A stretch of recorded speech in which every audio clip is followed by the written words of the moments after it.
ಊರಲ್ಲಿ ಏನೋ ಫಂಕ್ಷನ್ ಇದ್ದಿದ್ರಿಂದ ರಮಣ್ ಮತ್ತು ದೀಕ್ಷಾ ಬ್ಯಾಗ್ ಪ್ಯಾಕ್ ಮಾಡಿಕೊಂಡು ಹೊರಡೋಕೆ ತಯಾರಾಗ್ತಾರೆ.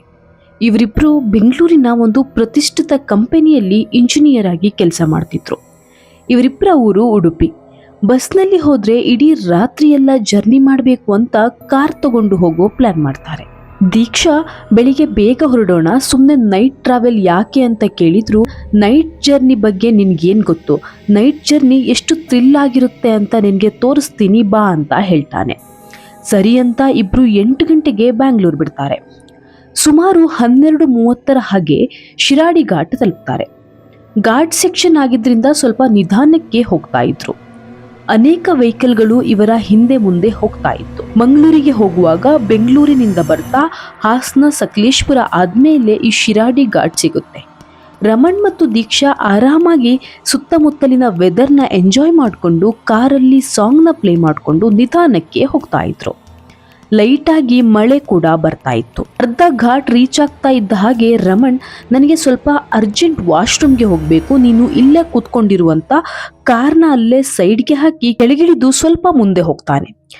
ದೀಕ್ಷಾಗೆ ನೈಟ್ ರೈಡ್ ಅಂದ್ರೆ ಸ್ವಲ್ಪ ಭಯ ಜಾಸ್ತಿ. ಮನಸ್ಸಲ್ಲೇ ಗಂಡಂಗೆ ಬೈಕೊಂಡು ಅವನು ಬರೋದನ್ನೇ ನೋಡ್ತಾ ಕೂತಿರ್ತಾಳೆ.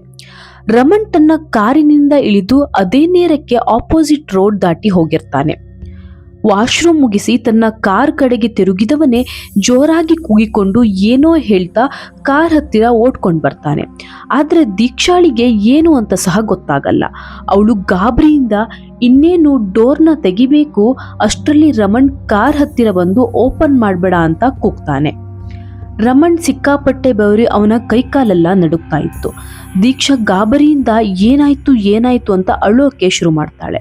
ರಮಣ್ಗೆ ಕುಡಿಯೋಕೆ ನೀರು ಕೊಟ್ಟು ಸುಧಾರಿಸ್ಕೋ ಅಂತ ಕೂಡ ಹೇಳ್ತಾಳೆ. 1-2 ನಿಮಿಷ ಆದ್ಮೇಲೆ ರಮಣ್ ಕಾರ್ ಸ್ಟಾರ್ಟ್ ಮಾಡ್ತಾನೆ. ದೀಕ್ಷಾ ಒಂದೇ ಸಮನೆ ಕೇಳ್ತಾನೆ ಇದ್ಲು. ಅದಕ್ಕೆ ರಮಣ್ ಸ್ವಲ್ಪ ಸುಮ್ನಿರು ಹೇಳ್ತೇನೆ ಅಂತ ಕಾರ್ ಮೂವ್ ಮಾಡ್ತಾನೆ.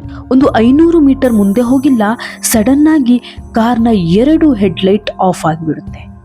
ಇಬ್ರಿಗೂ ಗಾಬರಿಯಾಗಿ ಏನ್ ಮಾಡೋದು ಅಂತಾನೆ ಗೊತ್ತಾಗಲ್ಲ. ದೀಕ್ಷಾಗೆ ಒಂದು ಕಡೆ ಕಾರ್ಗೆ ಏನಾಯ್ತು ಅಂತ ಚಿಂತೆ, ಇನ್ನೊಂದು ಕಡೆ ರಮಣ್ ಯಾಕೆ ಹಾಗೆ ಕೂಗ್ತಾ ಓಡ್ಕೊಂಡು ಬಂದ್ರು ಅಂತ ತಿಳಿದೆ ಮತ್ತೆ ಸ್ವಲ್ಪ ಜೋರಾಗಿ ಗಂಡನನ್ನ ಕೇಳೋಕೆ ಶುರು ಮಾಡ್ತಾಳೆ. ಅದಾಗಲೇ ರಮಣ್ ಕಾರಿನಿಂದ ಇಳಿದು ಹೋಗ್ತಿರೋ ವೆಹಿಕಲ್ಸ್ಗೆ ಕೈ ಅಡ್ಡ ಹಾಕ್ತಾ ಇದ್ರು.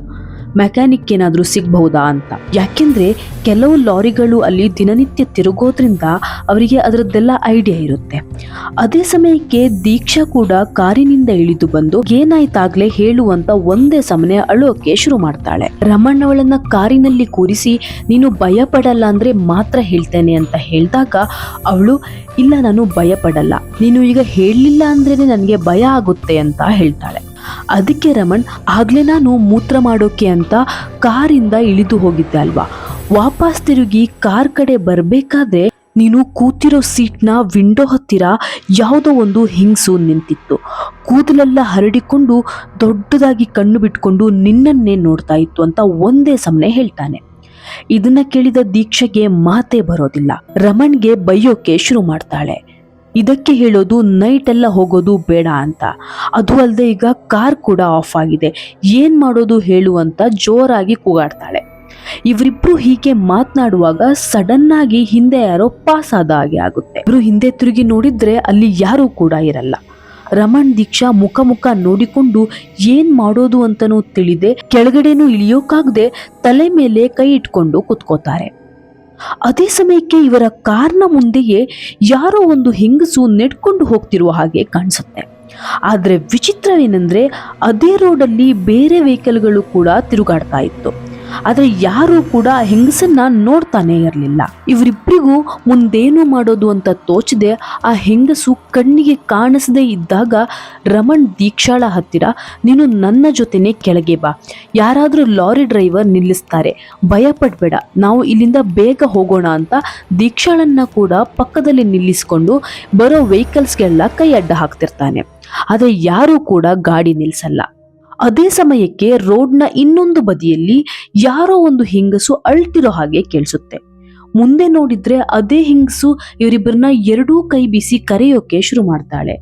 ಕರೀತಾ ಹೆಂಗಸು ಹಿಂದೆನೆ ಹೋಗ್ತಾ ಇದ್ಲು. ಅವಳ ಹಿಂದೆ ದೊಡ್ಡ ಪ್ರಪಾತವೇ ಇತ್ತು. ಇವರಿಬ್ಬರಿಗೆ ಕೈಕಾಲೇ ಆಡಲ್ಲ. ಇನ್ನೊಂದು ವಿಚಿತ್ರವೇನೆಂದ್ರೆ, ಮೊದಲು ಕಾಣಿಸಿಕೊಂಡ ಹಾಗೆ ಆ ಹೆಂಗಸಿನು ಅಷ್ಟೊಂದು ವಿಚಿತ್ರವಾಗಿರಲಿಲ್ಲ. ಸಾಮಾನ್ಯ ಹೆಂಗಸಿನಂತೆಯೇ ಸೀರೆ ಎಲ್ಲ ಉಟ್ಕೊಂಡು ನೀಟಾಗಿ ರೆಡಿಯಾಗಿದ್ಲು. ರಮಣ್ ಮತ್ತು ದೀಕ್ಷಾಗೆ ಏನ್ ಮಾಡ್ಬೇಕು ಅಂತಾನೆ ತೋಚಲ್ಲ. ಇನ್ನೂ ಸ್ವಲ್ಪ ಹಿಂದೆ ಹೋದ್ರೆ ಆ ಹೆಂಗಸು ಆ ಪ್ರಪಾತದ ಕೆಳಗೆ ಬೀಳ್ತಾಳೆ. ಮುಂದೆ ಹೋಗಿ ತಡೆಯೋ ಧೈರ್ಯ ಕೂಡ ಇವರಿಗಿರೋದಿಲ್ಲ. ಯಾಕೆಂದ್ರೆ ಅದು ಮನುಷ್ಯ ಹೌದಾ ಅಲ್ವಾ ಅಂತಾನೆ ಇವರಿಗೆ ನಂಬೋಕಾಗಿರೋದಿಲ್ಲ. ಆದ್ರೆ ದೀಕ್ಷಾಗೆ ಸಡನ್ ಆಗಿ ಅದೇನಾಯ್ತೋ ಗೊತ್ತಿಲ್ಲ, ರಮಣ್ ಕೈಯನ್ನ ಬಿಗಿಯಾಗಿ ಹಿಡಿದು ನಿಂತಿದ್ದವಳು ಸಡನ್ ಆಗಿ ಅವರ ಕೈಯನ್ನ ಬಿಡಿಸಿಕೊಂಡು ಸೀದಾ ಆ ಹೆಂಗಸಿನ ಕಡೆ ನಿಧಾನಕ್ಕೆ ಹೋಗೋಕೆ ಶುರು ಮಾಡ್ತಾಳೆ. ರಮಣ್ ಅವಳನ್ನ ಎಷ್ಟೇ ಜೋರಾಗಿ ಹೋಗ್ಬೇಡ ಅಂತ ಕರೆದ್ರು ಅವಳು ಅವನ ಕೈಯಿಂದ ತಪ್ಪಿಸಿಕೊಂಡು ರಮಣ್ನ ತಳ್ಳಿ ಒಂದು 2-3 ಹೆಜ್ಜೆ ಮುಂದೆ ಇಟ್ಟು ಮಧ್ಯ ರೋಡಲ್ಲಿ ಹೋದಾಗ ಸಡನ್ ಆಗಿ ಬಂದ ಲಾರಿ ಡ್ರೈವರ್ ಬ್ರೇಕ್ ಹಾಕಿರ್ಲಿಲ್ಲ ಅಂದಿದ್ರೆ ದೀಕ್ಷಾಳ ಬಾಡಿ ಕೂಡ ಸಿಗ್ತಾ ಇರಲಿಲ್ಲ. ರಮಣ್ ಜೋರಾಗಿ ಅವಳನ್ನ ಹಿಡಿದುಕೊಂಡು ಕಾರೊಳಗೆ ಕೂರಿಸ್ತಾನೆ.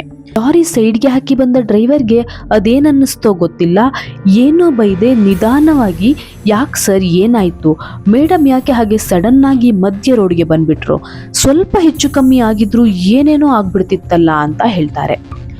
ಅದೇ ಸಮಯಕ್ಕೆ ರಮಣ್ ಆ ಹೆಂಗಸು ನಿಂತಿದ್ದ ಕಡೆನೇ ನೋಡ್ತಾನೆ. ಆದ್ರೆ ಅಲ್ಲಿ ಯಾರೂ ಕೂಡ ಇರಲ್ಲ. ಲಾರಿ ಡ್ರೈವರ್ ಅಲ್ಲಿ ಯಾರಿದ್ದಾರೆ ಅಂತ ಕೇಳಿದಾಗ ರಮಣ್ ನಡೆದಿರೋದೆಲ್ಲ ಅವರಿಗೆ ಹೇಳ್ತಾನೆ. ಅದಕ್ಕೆ ಆ ಡ್ರೈವರ್, ಸರ್ ನಿಮ್ಗೇನಾದ್ರೂ ತಲೆ ಕೆಟ್ಟಿದ್ಯಾ, ಯಾರಾದ್ರೂ ಕರೆದ್ರು ಅಂತ ಸೀದಾ ಹೋಗ್ತಾರಾ, ಇಲ್ಲೆಲ್ಲ ಜಾಗ ಸರಿ ಇಲ್ಲ, ಈ ರೀತಿಯೆಲ್ಲ ಗಾಡಿ ನಿಲ್ಲಿಸಿ ಕೆಳಗಿಳಿಬಾರ್ದು ಅಂತ ಗೊತ್ತಿಲ್ವಾ ಅಂತ ಕೇಳ್ತಾನೆ. ಅದಕ್ಕೆ ಇಲ್ಲ ಸರ್, ಯಾವುದಾದ್ರೂ ಲಾರಿನ ಸ್ಟಾಪ್ ಮಾಡಿ ಹೆಲ್ಪ್ ಕೇಳೋಣ ಅಂತ ನಾವಿಬ್ರು ಕೆಳಗಿಳಿದ್ವಿ, ಆದರೆ ದೀಕ್ಷಾ ಯಾಕೆ ಹಾಗೆ ಓಡಿದ್ಲು ಅಂತಾನೆ ಗೊತ್ತಾಗ್ಲಿಲ್ಲ ಅಂತ ಹೇಳ್ತಾನೆ. ಅದೇ ಸಮಯಕ್ಕೆ ದೀಕ್ಷಾಗೆ ಎಚ್ಚರವಾಗಿ ರಮಣ್ನ ಕೂಗ್ತಾಳೆ.